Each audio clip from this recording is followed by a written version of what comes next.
chapter coal and petroleum, and in our earlier videos we have discussed coal in detail, but in today's session we study petroleum in detail कि petroleum क्या होता है, ये हमें कैसे मिलता है, इसके क्या क्या प्रोडक्ट्स हैं, इससे हमें क्या क्या प्रोडक्ट्स मिलते हैं. We will study about petroleum in detail. Okay, to begin, what is petroleum? Petroleum होता क्या है? पेट्रोलियम है दो वर्ड से मिलके बना हुआ है, petra plus oleum. Petra means rocks under the sea and oleum means oil. It means petroleum is the oil that we get from the rocks that are present under the sea. तो petroleum वो oil है जो हमें वो rock से मिल रहा है जो सी के अंदर प्रेजेंट है. ओके, सो पेट्रोलियम अब ये भी अर्थ के अंदर, ये कोल की तरह ये भी हमें अर्थ के अंदर से ही मिलता है. कोल, जैसे कोल हमें कैसे मिला था, उसमें भी जो हमारी वेजिटेशन थी वो डीपर लेयर्स में चली गई अर्थ के, और वहां पे हाई टेम्परेचर एंड प्रेशर ने उसे कोल में कन्वर्ट कर दिया. जस्ट लाइक दैट पेट्रोलियम भी हमें अर्थ के अंदर से ही मिलता है. मिलियन ईयर्स पहले जब ओशंस में जो हमारे प्लांट्स और एनिमल्स थे उनकी बॉडीज क्या हुई, जब उनकी डेड बॉडीज नीचे लैंड पे जाके सेटल होनी शुरू हो गई, ओशन के बॉटम्स पे वो जाके सेटल होनी शुरू हो गई. सो विद टाइम वो जो नीचे उनकी बॉडीज थी वो लेयर ऑफ सैंड से कवर होती गई, तो उन्हें अलग अलग सैंड की लेयर्स ने कवर करते रहे और वो डीपर लेयर्स में चली गई. तो जैसे ही वो डीप लेयर्स में गई अर्थ के, तो वहां पे उन्हें क्या फेस करना पड़ा, high temperature and pressure. Due to that high temperature and pressure वो बॉडीज किस में कन्वर्ट हो गई, हमारे पेट्रोलियम में कन्वर्ट हो गई. सो ये समझ आया कि पेट्रोलियम का ओरिजिन कैसे हुआ, कि it is originated from the organisms that are buried under the sea. उनकी बॉडी नीचे सेटल हो गई. The body gets settled on seabeds and later on it get covered with sand and clay. जैसे ये deeper layers में गई, due to high temperature and pressure they get converted into petroleum hydrocarbons. Okay? तो जो ये हमारा petroleum है जो हम अर्थ के अंदर से निकाल रहे हैं, ये हम किसकी फॉर्म में निकालते हैं, इसे क्या कहते हैं, क्रूड ऑयल. पेट्रोलियम जो हम डायरेक्टली अर्थ के अंदर से निकाल रहे हैं वो हमें किस फॉर्म में मिलता है, क्रूड ऑयल. क्रूड ऑयल क्या होता है, ये बहुत ही डार्क कलर का, it is a dark viscous liquid. ये बहुत ही डार्क ब्लैक कलर का एक विस्कस लिक्विड फॉर्म में हमें मिलता है, और इसको हम क्या कहते हैं, क्रूड ऑयल, जो हम डायरेक्टली अर्थ के अंदर से निकाल रहे हैं. अभी उसकी कोई प्रोसेसिंग नहीं हुई है, इट इज अनप्रोसेस्ड पेट्रोलियम. इसकी कोई प्रोसेसिंग नहीं की है अभी तक हमने, इट इज अनप्रोसेस्ड पेट्रोलियम. उसको हम क्या कहते हैं, crude oil. And what is crude oil, it is a dark viscous liquid. Crude oil के अंदर क्या होते हैं, it is a mixture of hydrocarbons. Now what does it mean, कि जो हमारा क्रूड ऑयल है वो है mixture of hydrocarbons. Now let us understand what are these hydrocarbons. Hydrocarbons क्या होते हैं, ये हमारे पास hydro means hydrogen, hydro means hydrogen and carbon means carbon, and we will denote hydrogen with H and carbon with C. तो जो ये carbon और हाइड्रोजन होते हैं, कार्बन अपनी प्रॉपर्टीज के कारण, that you will study in later in your other chapters, जो कार्बन है वो हमारी ये क्या करता है, हाइड्रोजन और बाकी कार्बन एटम्स के साथ मिलके क्या बनाता है, चेन्स बनाता है बड़ी बड़ी. हाइड्रोजन और कार्बन मिलकर आपस में बड़ी बड़ी चेन्स बना देते हैं जिसे हम कहते हैं हाइड्रोकार्बन्स. ओके, जो चेन्स में हमारे पास क्या होंगे, हाइड्रोजन और कार्बन, उन्हें हम क्या कहते हैं, हाइड्रोकार्बन्स. ओके, सो जो हमारा क्रूड ऑयल है, it is a mixture of hydrocarbons, कि इसके अंदर बहुत सारे अलग अलग हाइड्रोकार्बन्स प्रेजेंट है. जस्ट टेक एन एग्जांपल, आप घर पे नींबू पानी बना रहे हो, तो उसमें what are you adding, you add sugar, you add salt, और तुम उसमें लेमन जूस भी ऐड करते हो. तो जो हमारा जो नींबू पानी तैयार हो जाता है, it is a mixture, it is a mixture of salt, sugar, lemon juice. तो इस तरह जो हमारा क्रूड ऑयल है, it is a mixture of hydrocarbons. इसके अंदर अलग अलग हाइड्रोकार्बन्स प्रेजेंट है.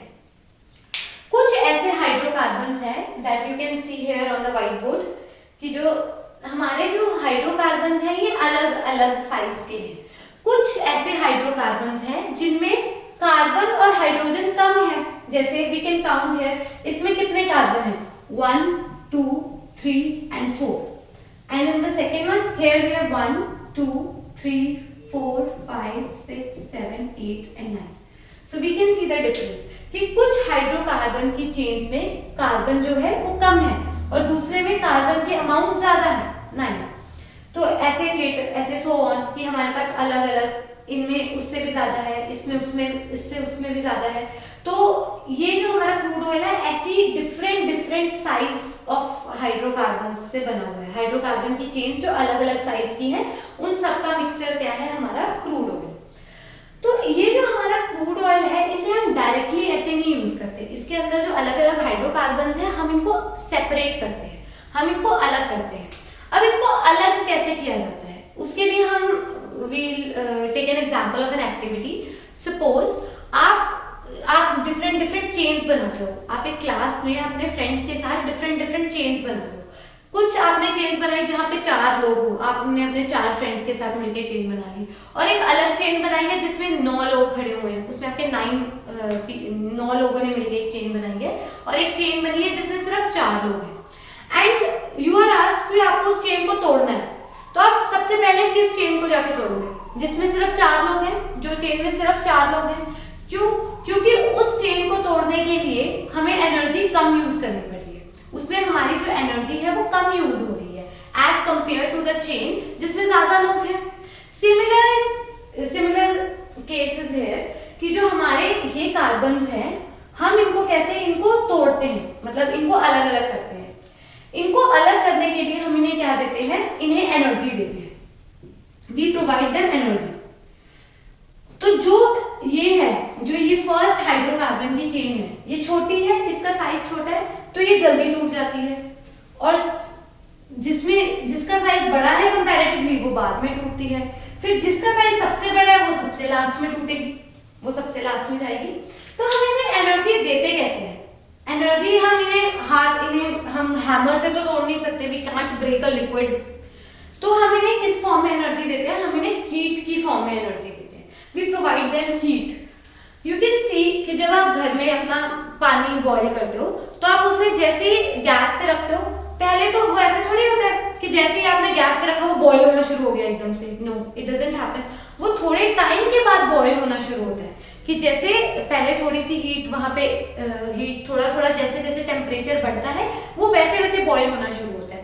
तो हम कहते हैं कि जो वाटर है वो अपने बॉइलिंग पॉइंट पे पहुंच गया, कि जो उसका एक टेम्परेचर जिसपे उसके बॉन्ड्स टूटने शुरू हो गए और वो लिक्विड फॉर्म से किसमें कन्वर्ट हो गया, गैसियस फॉर्म में. तो हम कहते हैं कि जो वाटर है वो बॉयल होना शुरू हो गया. जब आपने एक वाटर को गैस पे रखा तो आफ्टर सम टाइम वहां का टेम्परेचर राइज हुआ और उस जो टेम्परेचर राइज हुआ जिसने उसके बॉन्ड्स को ब्रेक कर दिया हम उसे कहते हैं बॉइलिंग पॉइंट. जैसे वाटर का फिक्स है, इट्स 100 डिग्री सेल्सियस. जैसे ही टेम्परेचर 100 डिग्री सेल्सियस तक बढ़ेगा वाटर जो है हमारा बॉयल होना शुरू हो जाएगा. वाटर के जो बॉन्ड्स है वो टूटने शुरू हो जाएंगे और उसकी स्टेट जो है वो चेंज होनी शुरू हो जाएगी, that it will convert from liquid to gaseous state. Similar is this कि जैसे ही हमने क्रूड ऑयल को हीट देनी शुरू की, हमने क्रूड ऑयल को क्या करना शुरू कर दिया, इसको बॉयल करना शुरू कर दिया, मतलब इसको हीट प्रोवाइड करनी शुरू कर दी. तो जैसे ही हीट बढ़ी, जैसे ही थोड़ी सी हीट बढ़ी, ये वाली चेन तो टूट गई क्योंकि इसे थोड़ी सी हीट पे ये टूट जाना था. ये तो छोटी सी चेन है तो इसमें ज्यादा इसे थोड़ी सी एनर्जी मिली, ये टूट गई. फिर जैसे जैसे टेम्परेचर बढ़ता गया ये वाली चेन टूटती गई. फिर जैसे और टेम्परेचर बढ़ गया तो ये चेन टूटी. फिर जब टेम्परेचर अपनी पीक पे बहुत ज्यादा हो गया फिर लास्ट में ये चेन टूट गई. So here it is a method कि जिससे हम इनको अलग अलग कर सकते हैं, कि क्योंकि इन सबको डिफरेंट एनर्जीज चाहिए टूटने के लिए. इसे कम चाहिए क्योंकि ये छोटी चेन है, इसे ज्यादा चाहिए क्योंकि इसमें कार्बन के एटम जो है उससे ज्यादा है, इसे उससे ज्यादा चाहिए, इसे सबसे ज्यादा चाहिए. तो ऐसे ही हमारे क्रूड ऑयल को जब हम हीट देना शुरू करते हैं तो हमारी थोड़ी सी टेम्परेचर जैसे राइज होता है, थोड़ी सी एनर्जी बढ़ी तो ये चेन सबसे पहले टूट जाती है. तो जैसे ही ये टूटती है ये लाइट हो जाती है. जैसे ही इसे टेम्परेचर मिला ये इसके बॉन्ड्स ब्रेक हुए, इसकी स्टेट चेंज हो गई, ये लिक्विड से किसमें कन्वर्ट हो गई, गैसियस स्टेट में कन्वर्ट हो गई.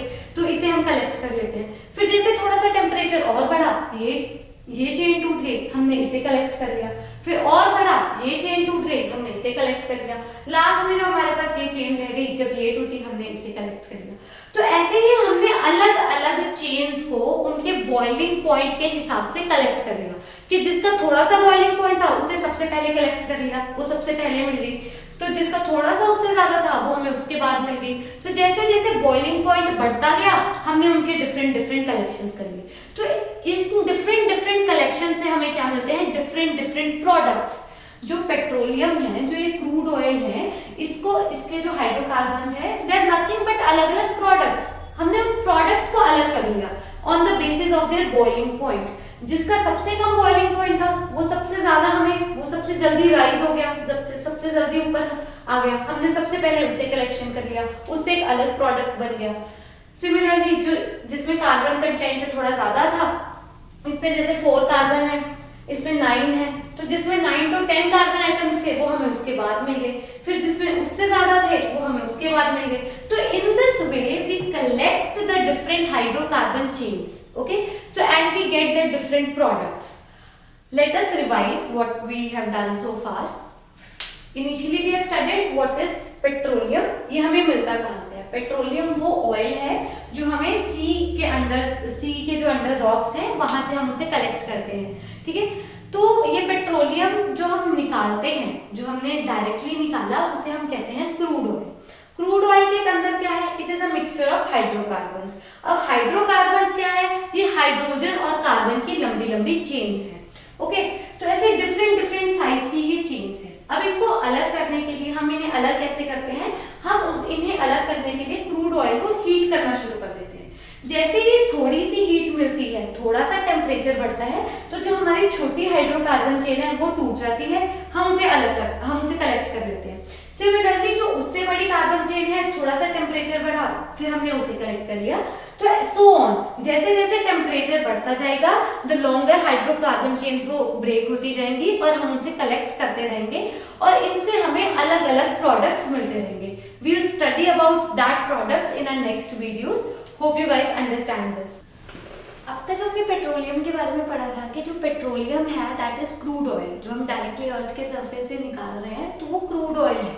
क्रूड ऑयल के बारे में आगे हमने स्टडी किया, it is a mixture of hydrocarbons, मतलब जिसके अंदर हाइड्रोकार्बन्स की डिफरेंट डिफरेंट चेन्स प्रेजेंट है, जिसको हम उनके बॉइलिंग पॉइंट के अकॉर्डिंग अलग करते हैं। जिसका कम बॉइलिंग पॉइंट होता है वो जल्दी टूट जाता है, वो जल्दी हम उसे वो बाहर निकल आता है और हम उसे कलेक्ट कर लेते हैं।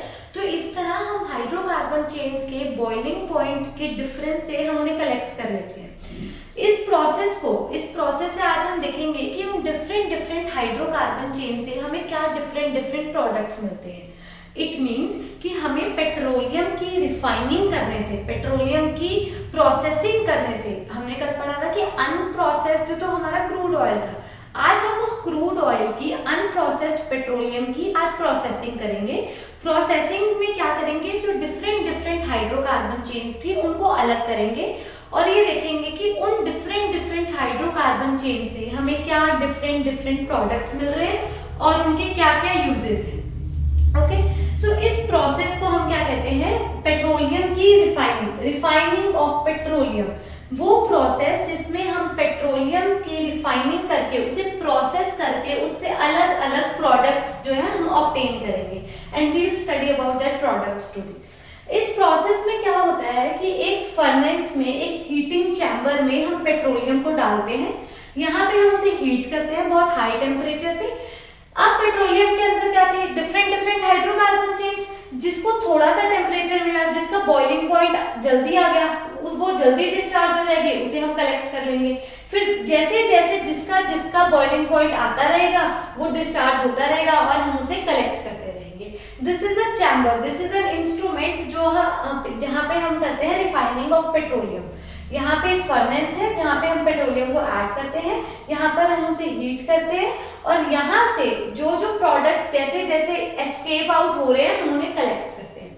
तो today we will see what are the different products we get by refining of petroleum. So the first product that we obtain is petrol. We will study about petrol. Yes, petroleum and petrol are not same things. Generally children confuse petroleum and petrol, but the two terms are different. Petroleum is crude oil, it is unprocessed, it contains petrol. Petroleum के अंदर petrol present है. सो petrol जो है उसका एक fraction है, एक उसका कंपोनेंट है. पेट्रोलियम के अंदर हम डिफरेंट हाइड्रोकार्बन चेन्स थी, डिफरेंट मटेरियल्स थे, डिफरेंट प्रोडक्ट्स थे, उन्हें हम ऐसे हीटिंग करके ऑब्टेन करते हैं. तो पेट्रोल जो है उसका एक फ्रैक्शन है, पेट्रोलियम का एक फ्रैक्शन है, एक कंपोनेंट है. फर्स्ट हमारे पास I take out the names of different products that we get. Petrol, diesel, kerosene oil, fuel oil, bitumen, LPG, lubricating oil, naphtha, paraffin wax. So there are some products जो हम obtain करते हैं refining of petroleum. अब ये क्या है? अब petroleum is a whole. Petroleum एक कंप्लीट चीज है और जो ये डिफरेंट प्रोडक्ट्स हैं ये इसके फ्रैक्शंस हैं. They are like fractions of it. तो इस प्रोसेस को हम क्या कहते हैं? Fractional distillation of petroleum. ये प्रोसेस क्या है? Fractional distillation. डिस्टिलेशन मतलब उसकी अलग अलग, उसको सफाई कर देना. तो इसके जब हम फ्रैक्शंस को, इसके कंपोनेंट्स को अलग अलग कर रहे हैं, इस प्रोसेस को हम क्या कह रहे हैं? Fractional distillation of petroleum. और जिस ये टावर में हो रहा है, एक बड़ा सा जो ये इंस्ट्रूमेंट है, इसको कहते हैं फ्रैक्शनेटिंग टावर. इसमें हम अलग अलग फ्रैक्शंस जो हैं जब वो एस्केप होती हैं हम उन्हें कलेक्ट कर लेते हैं. So first we study petrol. Petrol के अंदर 4 to 10 कार्बन के एटम्स होते हैं. 4 to 10 कार्बन एटम्स की ये चेन होती है. ये किस में यूज होता है? व्हीकल्स में यूज होता है, हमारे ड्राई क्लीनिंग पर्पसेस के लिए यूज होता है. Next is diesel. Diesel again it is again used for vehicles, specially for heavy vehicles जैसे हमारे ट्रक्स वगैरह होते हैं उनके लिए यूज करते हैं. Next is kerosene oil. Kerosene oil 10 to 16 carbon की चेन है. केरोसिन ऑयल नॉर्मल हम देखते हैं घर, कई बार हम ये लालटेन वगैरह, लैंप्स वगैरह जलाने में यूज करते हैं. केरोसिन लैंप्स होते हैं, केरोसिन स्टोव्स होते हैं. जो लैंप और स्टोव्स में यूज होता है केरोसिन, वो थोड़ा चीप होता है, वो थोड़ा सस्ता होता है. But kerosene is also used in aeroplanes, और जो एरोप्लेन्स में यूज होता है ये प्योर केरोसिन होता है, it's quite costly. Next is हमारे पास फ्यूल ऑयल. फ्यूल ऑयल को हम मरीन डीजल भी कहते हैं. ये शिप्स में यूज होता है, जो हमारी नेवी शिप्स हैं उनमें यूज होता है. उनमें हम नॉर्मल पेट्रोल और डीजल यूज करते हैं, उसके लिए अलग फ्यूल है, that is called as fuel oil. Next is bitumen. Bitumen की carbon chain is more than 25 carbon atoms. इसकी ये यूज होता है रोड्स वगैरह बनाने में, पेंट्स की प्रोडक्शन में. Next is LPG. I think everybody is aware about LPG, liquefied petroleum gas. जो हमारे घरों में सिलेंडर्स आ रहे हैं तो it is used for cooking gas. और इसकी कार्बन मतलब ये गैसियस फॉर्म में है, तो इसके अंदर जो कार्बन एटम्स का अमाउंट है वो बहुत कम है. It is around 1 to 4 carbon atoms का चेन. Next is lubricating oil. हमने काफी ये एड्स देखे हैं कि मशीन्स या हमारे जो ऑटोमोबाइल्स के व्हीकल्स होते हैं इनके पार्ट्स को लुब्रिकेट करने के लिए ऑयल यूज करते हैं, उन्हें कहते हैं लुब्रिकेटिंग ऑयल. वो भी हमें पेट्रोलियम की फ्रैक्शनल डिस्टिलेशन से मिलता है. It is used for lubricant for machines, for vehicle parts.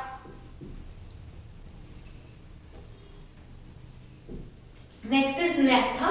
Naphtha एक ऐसा कंपाउंड है जिससे हमें डिफरेंट केमिकल्स बनाने को मिलते हैं, मतलब ये आगे डिफरेंट केमिकल्स की प्रोडक्शन में यूज होता है. Next is paraffin wax. Paraffin wax you guys, अगर आपने कभी एडवर्टाइजमेंट्स देखी हो, टीवी पे आती हैं, वैसलीन पेट्रोलियम जेली, तो ये कहते हैं आपको रखती है मॉइस्ट, आपकी स्किन को रखती है मॉइस्ट. तो वो petroleum jelly is nothing but paraffin wax, वो हमें पेट्रोलियम से मिल रही है. तो ये हमारे डिफरेंट कॉस्मेटिक प्रोडक्ट्स बनाने में हेल्प करती है. हमारी कैंडल्स इससे बनी होती हैं. हमारे जो इनफैक्ट जो क्रेयॉन्स कलर्स हैं, जो ये डिफरेंट हम कलर्स यूज करते हैं, वैक्स, ऑयल कलर्स, वो सब भी इससे बनते हैं. सो दिस सम्स अप कि what are the different products that we get by refining of petroleum. So with this topic we have completed the topic of petroleum. We studied what is petroleum, इसका origin कैसे हुआ था, और इसकी जो इसके अंदर unprocessed petroleum होता क्या है. Basically it is crude oil, it is a mixture of hydrocarbons और इसे हम अलग अलग कैसे करते हैं, इसे हम हीट करते हैं, फिर जिसका बॉइलिंग पॉइंट कम होता है वो हाइड्रोकार्बन चेन जल्दी टूट जाती है, वो एस्केप हो जाती है और उसे हम कलेक्ट कर लेते हैं। ऐसे डिफरेंट डिफरेंट हाइड्रोकार्बन चेन्स अपने अपने बॉइलिंग पॉइंट पे हीट होती हैं, एस्केप हो जाती हैं, हम उसे कलेक्ट कर लेते हैं, उससे हमें ये following are the different products that we get, and this whole process is called as fractional distillation of petroleum and it takes place in the fractionating tower, and these are the different products like petrol, diesel, kerosene oil, fuel oil, bitumen, LPG, lubricating oil, naphtha and paraffin wax.